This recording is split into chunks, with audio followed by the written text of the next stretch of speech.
ભુજ નગરપાલિકા દ્વારા water supply system બાબતે નગરપાલિકાના ઉપપ્રમુખે વાત કરી હતી।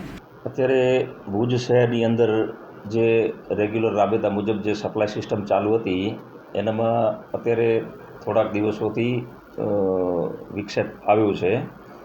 એના મુખ્ય કારણો કે વારંવાર વરસાદી સિઝનના કારણે લાઇટ શટડાઉન થઈ જવું, અન્ય જગ્યાએ એક નર્મદાની મુખ્ય લાઇનમાં ભંગાણ પણ પડ્યું હતું અને નગરપાલિકાની પણ મુખ્ય લાઇનમાં ભંગાણ પડ્યું હતું। એટલે છેલ્લા આ 15 દિવસથી નાના મોટા આવા વિક્ષેપોના કારણે આપણે અત્યારે પાણી સપ્લાય જે સિસ્ટમ છે એમાં ક્યાંક ને ક્યાંક ફેરફાર થયું છે।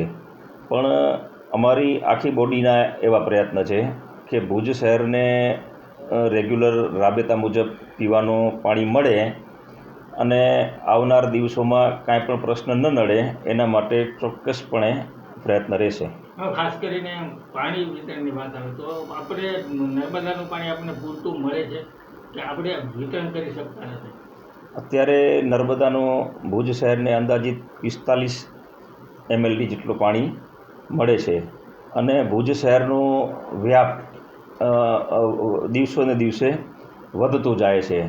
એટલે પાણીની હજી પણ આપણે એમ કહીએ તો ઘટ પડે છે, કારણ કે લોકલ સોર્સિસની વાત કરીએ તો આપણી પાસે અત્યારે લોકલ સોર્સિસ છે નહીં।